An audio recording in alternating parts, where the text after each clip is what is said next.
The FutureReady NextForce Podcast is brought to you by Workforce Solutions Rural Capital Area, developing talent for employers by coaching Texans to employment.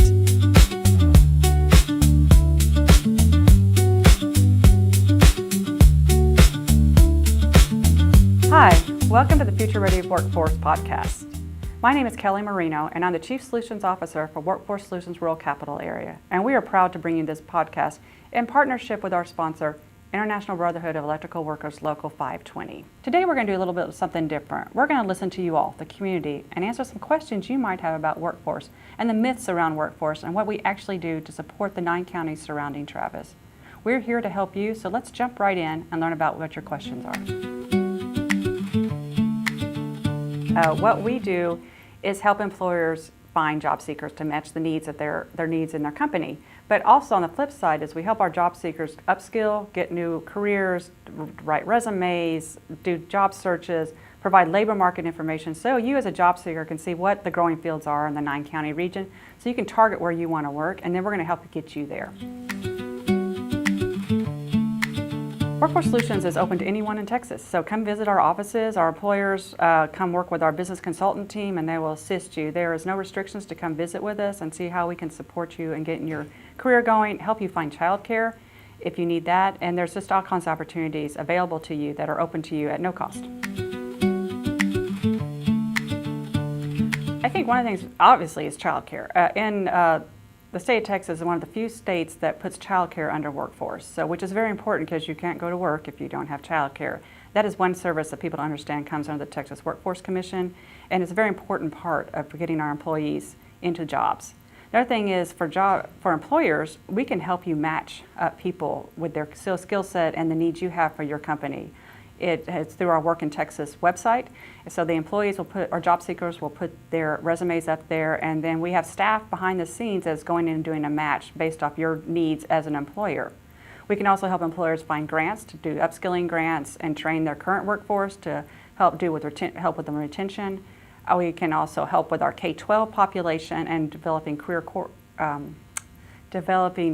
career exploration opportunities so those students can see what's available in this area and target their training toward that or education.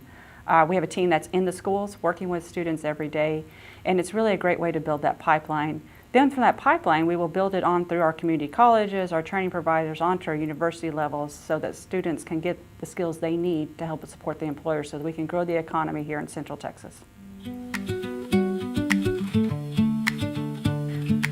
One of the biggest mistakes for job seekers is having a standard resume and not tweaking it to the words that are in the job description. With ChatGPT and all the AI that is out there, it's easy to go ahead and drop in the job description into that and then have it tweak your current resume so it meets the needs that are in the job description. You want to get those keywords in there because it will not get through the applicant tracking system that a lot of companies work through.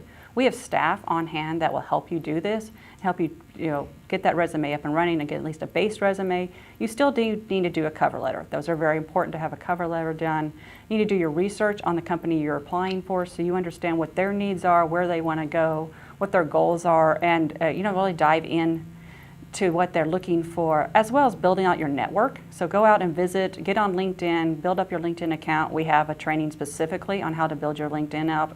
Then it's also getting involved in the local community or in that industry. If there's a partnership program out there, get engaged with them to see how you can work with them and get to know the people who are actually the hiring decision makers so you can get better chance of being spotted and given the interview opportunity. That's a very good question. How to stand out in the job market. I think it's key to have a good, solid, professional social media presence. So make sure you've cleaned up anything that might be negative on your social media presence.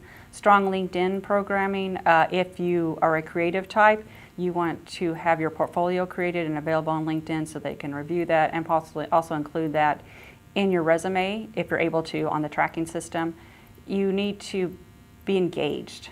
When you're meeting with the interviewer, whether it's for a Zoom or a phone call, you need to be talking to them, looking them in the eye as if it's possible. Hopefully you can get an in-person interview, really learn how to sit properly, talk to people one-on-one, answer the questions directly. I think the social skills are extremely important, and there's all kinds of resources out there that we provide as well as other industries on social skills, but that's what's key. You've got to have that connection with people.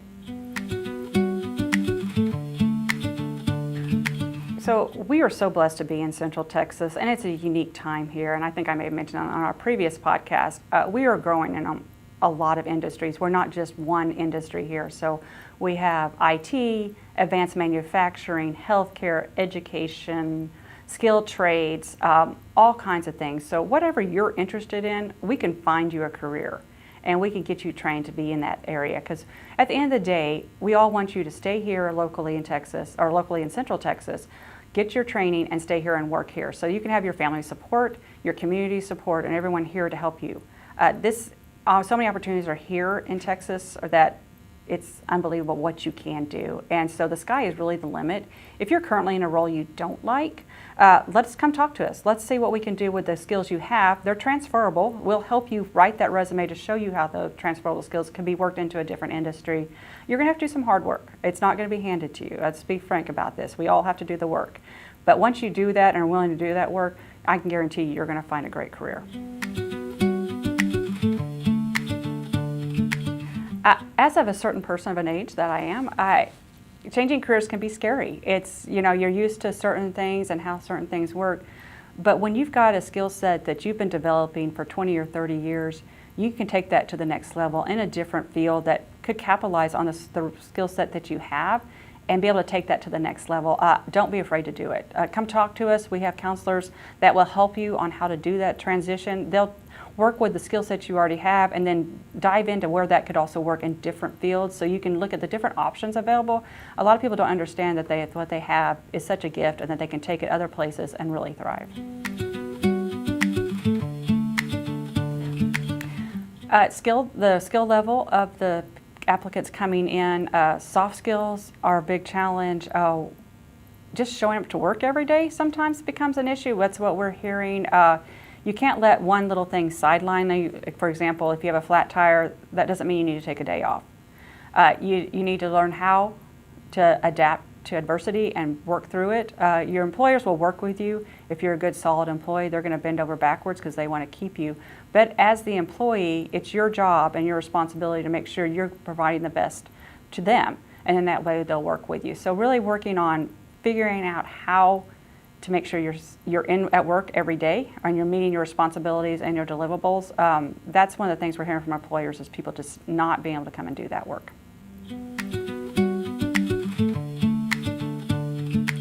So for employers, we have the resources with our business consultant team, and what they will do is they come out and they'll visit with you, they'll listen to your needs, and that's first and foremost of what we want to know what you need. And then we'll go back and develop a strategic plan on all the different resources we have available to you and the different groups that we speak with all the time. We have a lot of history. We have over 40,000 employers in the 9-county region.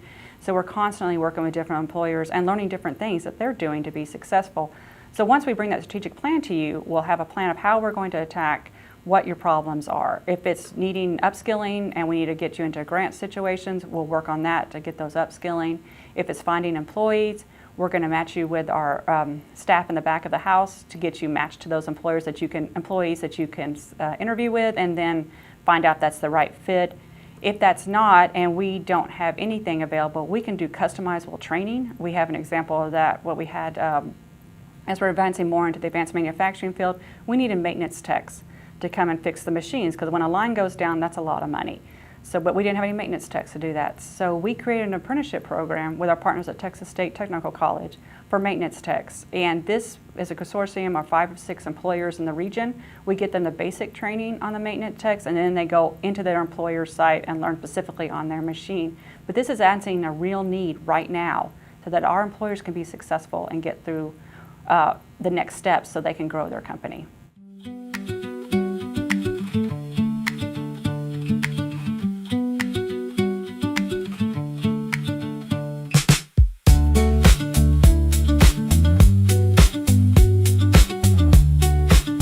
Partnerships are the key to success. We all cannot do it as one unit. So we need to work with our partners who have those skill sets in areas we do not. This area is massive. There's a lot of opportunities, a lot of changes quickly coming, and we need to work across our partnerships to hit the needs of all of our employers and our job seekers. Nothing works if there's not partnerships. And as I mentioned previously with our work with Texas State Technical College and developing the maintenance techs, we've also done that with Austin Community College, Blinn, Temple College, Texas State, and then other partners like Austin Regional Manufacturing Association and different groups like that, our local unions, IBEW, and Local 286, the plumbers and pipe fitters.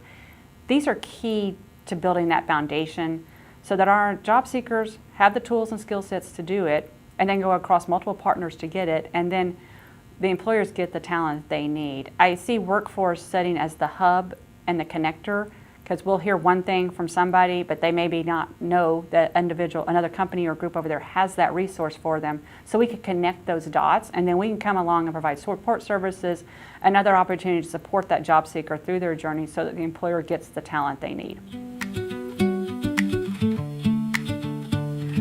One thing we need to pay attention to is continuous learning. As rapidly as everything's changing with AI, new technologies, advancements in all of our technology, it's hard to get lost and just stay in the same rut. But we really need to spend some time working on developing our skill sets, continuing to grow with the technology and seeing what we can do to stay on top of that. As employers are wanting more and more, it's us as job seekers and professionals to make sure we stay on top of that.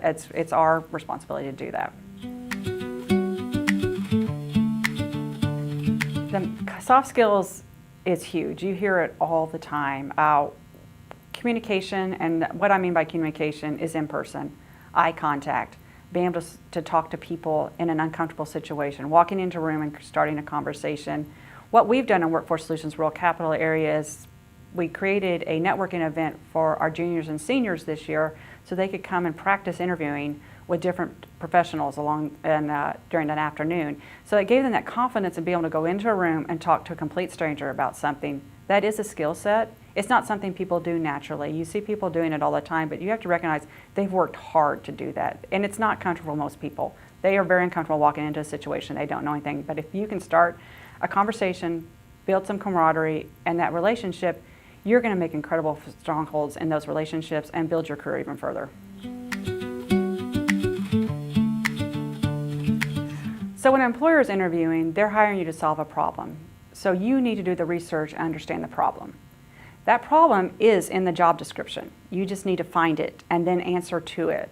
For example, for this job, when I got the interview, I was reading the job description and there was an implementation process that was pulled out into the job description. I highlighted on that when I was doing my interview of how I've already implemented multiple programs, and so I was capable of implementing the program they wanted executed. So that was one thing I pulled from that job description and came into the interview and talked about, and I think that did assist me in getting my job. What I would like to see employers improve in is shortening the time on the job interview. We're hearing 6 to 8 interviews, and I understand depending if you're doing executive levels, but when they're frontline staff or early in their career, that's a lot to commit for an individual to commit to doing 6 to 8 interviews, means strung out for months and months and months. People need jobs now, especially if they're out of work, and we do not need to push that extra pressure on them. So employers could learn to consolidate their interview process. I think that would be a big help for our job seekers and also for you, because then you get staff working faster. And we always know it takes a while to get over that hump at the first employers getting, you really don't get any report till 3 to 6 months out as they're learning the process. But so the earlier you can bring them on and get them vetted faster, I think is better. One way to do that is through internships and on-the-job training programs that we have at Workforce Solutions, because that way it kind of lets you test it out to see if that's the best fit for both of you. So I encourage you as an employer to reach out to us to see how we can help you in that area. I think for job seekers, you need to remember to come work with your workforce board. Employers are our primary customers, so we're listening to them first, and then we're taking that knowledge and sharing it with you as the job seeker of what that employer needs, so that you can target your resume to their exact needs and meet their criteria of what they're looking for. Culture is very big in employers' world, so you also need to understand the culture, and our business consultants work with our employers, so they understand those cultures better than you do, and they can provide that resource for you. So please come work with us, help us help you, so you can get the job you want. That we are Texas Workforce Commission, and we are not the Texas Workforce Commission. We are a partner with the Texas Workforce Commission, and we are one of 28 boards in the state of Texas. We proudly serve the 9 counties surrounding Travis, but we are a nonprofit and we stand on our own. So we have access to other funding mechanisms that we can provide training and other assets to you. We are not the unemployment office. That is run by the Texas Workforce Commission, and we can help you get connected to the unemployment office, but we have no authority on approving or anything like that on the unemployment. So that's the biggest myth, I think, is that we're part of them, but we are a separate 501c nonprofit, and we stand alone from them. So Workforce Solutions have a ton of resources available for our job seekers who are looking for those jobs. Besides resume building and our resume writing and building your network and all the different classes, we also have wraparound services because we treat you as the whole person.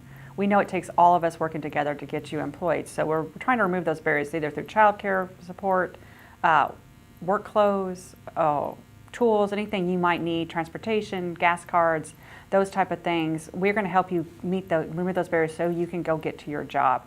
If we can't do it as a Workforce Solutions person, we have partners who can. So we will get you connected with those partners who can help you so we can remove those barriers so you can get to the work. We recognize there are other resources available to get talent, but what Workforce Solutions offers to you is very unique. As the only certified workforce board for the 9 county regions, we offer you different pools of talent. Through our vocational rehab, which helps our disabled individuals find jobs when resources available so they can come work for you along with training. Our veterans who are transitioning out of the military, we have a huge population that transitions out of Fort Hood every month, and we are working with them closely to get them trained and moved down here into Central Texas to support our growing market. We also have our career coaches who are working in our K-12 talent pipeline to build that skill set for our students as they're going on through high school, figuring out what they want to do, and then getting training in high school and then moving on through the process either through certification programs, community colleges, or on to that 4-year degree. We're always making sure that we have this available to you. We also have a group called Second Chance, which is where folks who've been incarcerated into the federal system or the state system, we have programs for them to get trained while they're still incarcerated, so when they do come out, they had the skill sets needed to go and get a job and be successful and can be a prominent part of the community and making those contributions to it. So we're uniquely set because we have these folks in-house at our offices, and so they're able to come work with you across the different lines, not just the traditional job seeker who's going through the workforce system, but also this other pool of people that are available to you that you can tap into and really engage with them and find some amazing workers who are going to come do an amazing job for you. And as a job seeker, if you fit any of those categories, we're here for you as well. And we're going to provide the tools for you to get your resume, to work on how you're going to overcome different barriers, what support systems we have for you, and get that to you so you can be successful in your career and grow in this community and help our economy. Community partnership is key to our success, and one thing we do is we do have 9 very different counties, and they all have very different needs. So as a workforce board, we convene stakeholders by county level to discuss what they need and what's happening in their community. That includes our elected officials, businesses, job seekers, community colleges, training providers, ISDs. We have 36 ISDs we support in the 9 county regions. So we're always constantly listening to what the need is by that community and then what we can do to help resources and bring things into the community so that community can continue to grow and develop their economies and be self-sufficient. One example we have going on right now with an ISD that is building out a new career and technical education building is we were able to connect the IBEW Local 520 with this ISD, and they'll be bringing in training providers to train electricians at the high school level, and then they're using the same facility that evening to train adults, so they continue to train electricians throughout the region, and also that has that dual purpose in the building, not just for the students, but for that adult learner. So that's one way we've connected people and resources together to help build that talent pipeline for electricians. Workforce Solutions is here for you. We're in your community. We live in your community. We have offices in our 9 counties. We want you to reach out to us and let us help you be successful. That goes for employers and job seekers as well. We're a tool and a resource for you. So please stop by, visit our website, get in contact with us, and we'll make sure we support you in whatever endeavors you're looking to move forward to. Thank you for joining us today. Today we hope you learned more about workforce and we're able to answer some of your questions. We're always open to more questions, so there'll be a link below us to let you ask more questions, and we'll continue this conversation as we move forward. But what I want to leave with you today is that workforce development is economic development. It takes all of us working together. And as workforce developers, we want to grow that talent pipeline so our economy can continue to grow. I encourage you to reach out, talk to us, come meet with us. We are here for you to serve you. We hope you have a wonderful day, and thank you for joining us today.